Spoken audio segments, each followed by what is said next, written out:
Magandang araw sa inyong lahat. Sa video na ito, tatalakayin natin ang tatlong teknik ng pag-survive sa kagubatan. Pinili ko ang tatlong teknik na ito dahil madali silang matutunan, gamitin, at kadalasang hindi alam ng iba.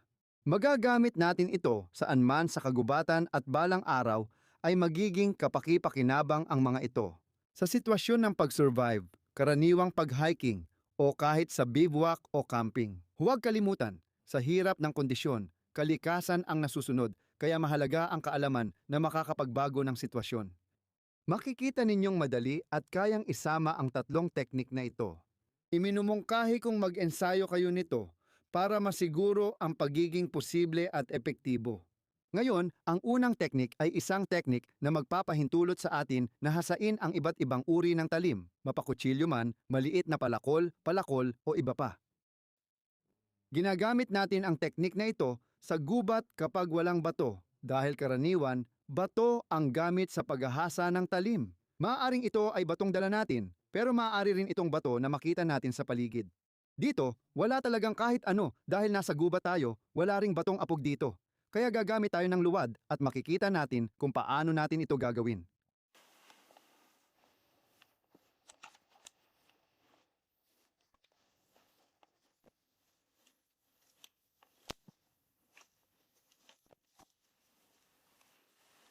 Hindi niya kailangan kumuha ng marami. Sapat na yon.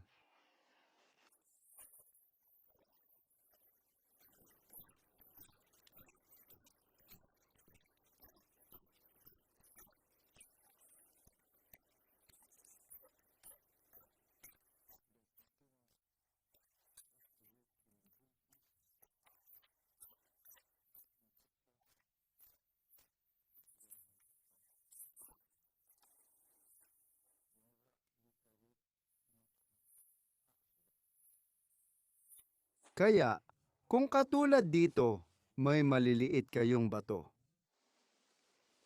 O dumi, maliliit na piraso ng kahoy, mga bagay na madalas nating makita, alisin nyo lang.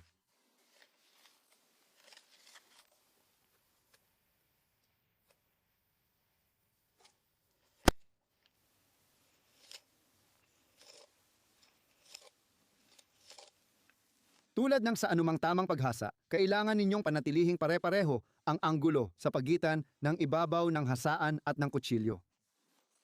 Kaya, dapat ninyong malaman na Kung gagamit kayo ng luwad, makakakuha kayo ng napinong butil, kaya maaabot ang mataas na antas ng paghasa. halos pangahit na talas. Kung gagamit kayo ng buhangin o buhangin na may putik, medyo hindi kasing ganda, pero magagawa nyo pa ring hasain ang inyong kutsilyo o palakol kung kinakailangan.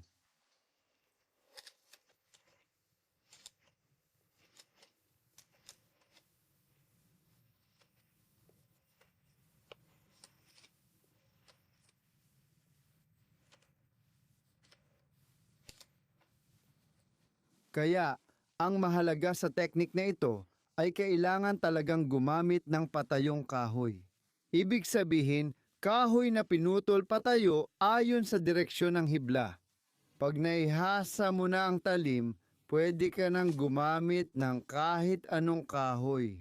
Ngayon, ayon sa hibla ng kahoy, magagamit ito bilang tinatawag nating panghasa. Mas mainam kung matigas na kahoy ang gagamitin mo at dito mo tatapusin ang talim.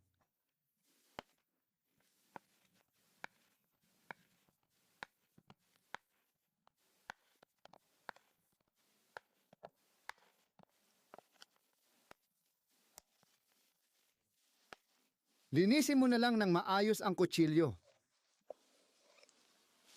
At sa teorya, magkakaroon ka ng matalim na kutsilyo kahit walang bato sa gubat.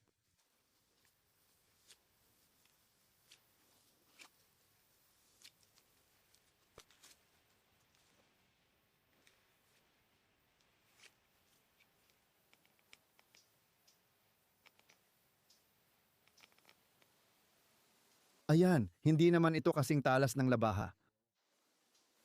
Pero malapit na rin.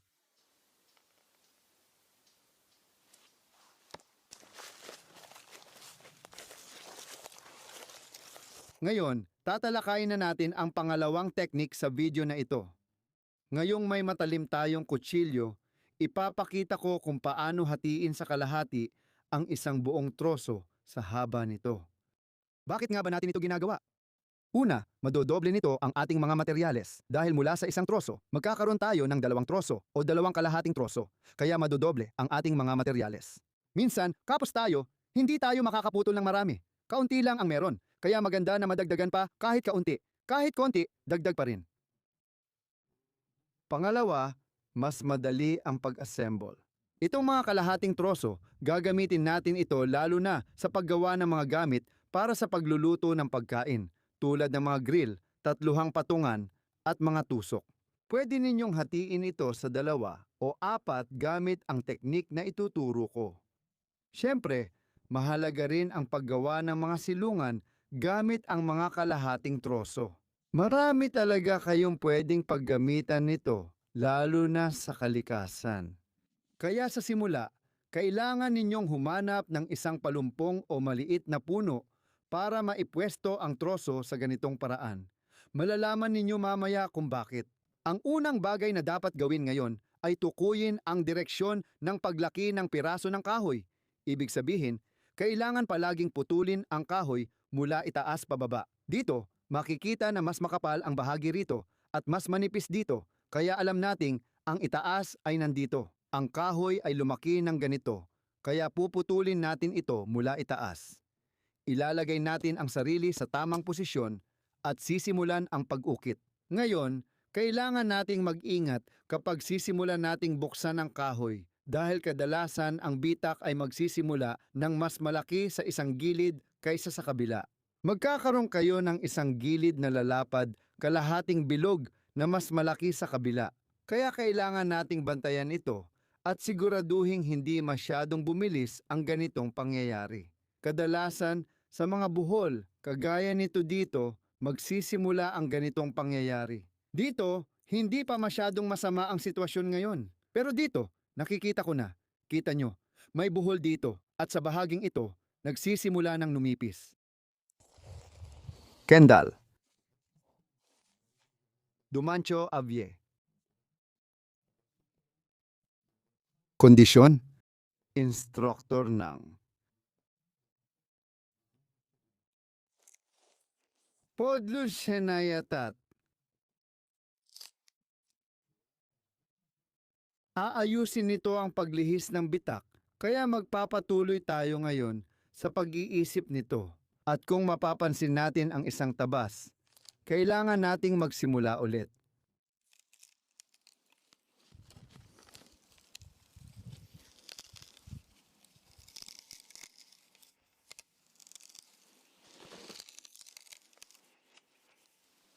Kaya, magsisimula na tayo. Dahil nasa dulo tayo, hindi ito magiging madali. Pero susubukan natin. Tara na.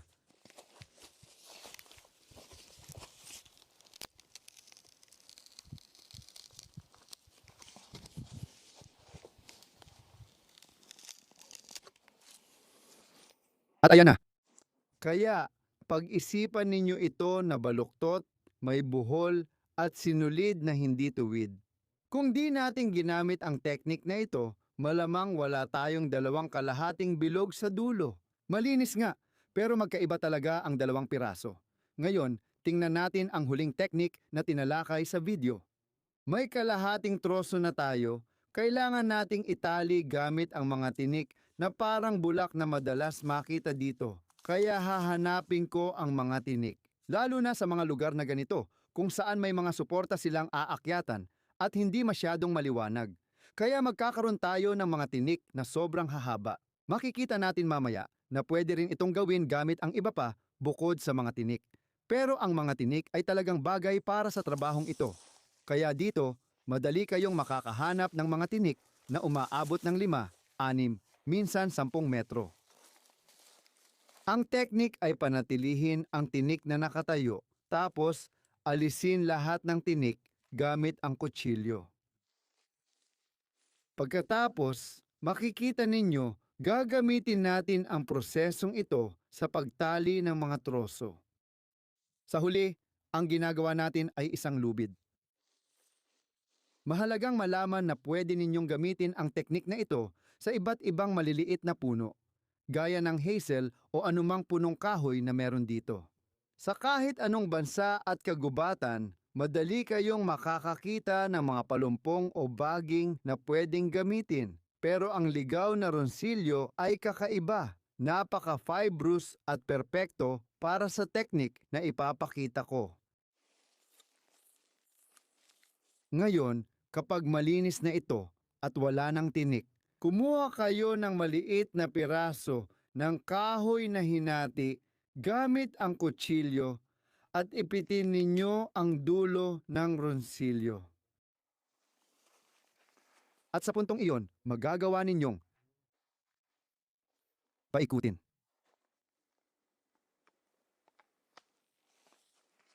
Ang inyong tinik. At makikita natin na mababali nito ang mga hibla ng tinikan pero nang hindi ito nababali sa dalawa. Layunin dito ay paikutin ito ng todo. Nang hindi naman sobra, syempre, para lumambot ito ng maayos. Pwede nating itong paikutin sa isang direksyon at paikutin din sa kabila kung gusto natin. Kung medyo makapal sila, katulad nito, pwede rin nating itong gawin sa mga tinik na mas manipis. Syempre, ngayon uulitin ko sa kabila at ang magiging epekto nito ay lalambot talaga ito.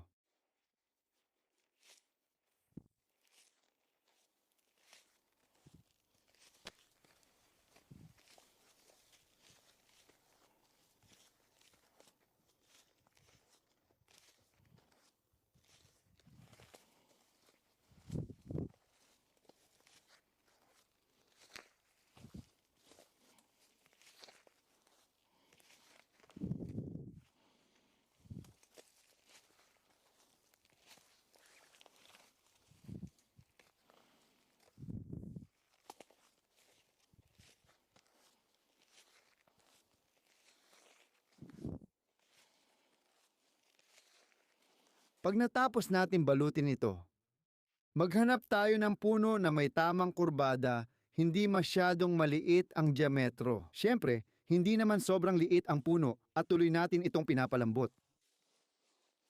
Ayan, ganito ang paraan yan.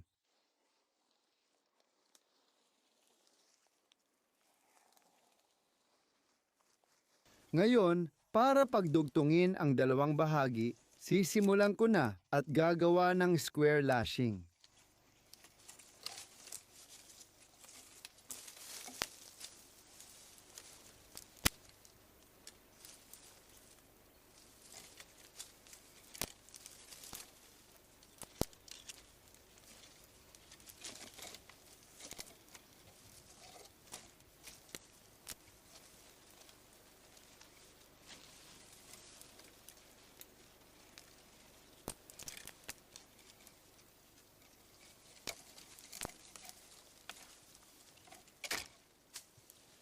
Normal lang na umiikot ang sanga ngayon.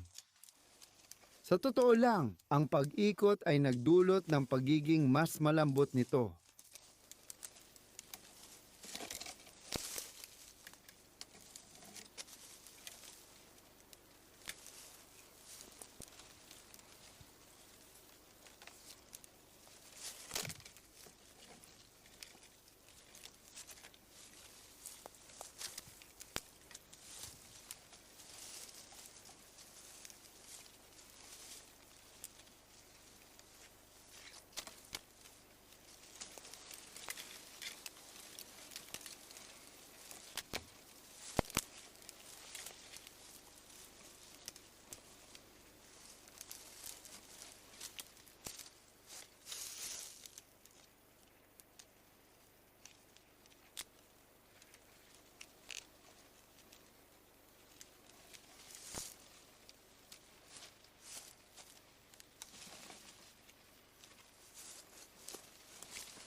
Ayan, tapos na ang 3 techniques sa pag-survive sa gubat.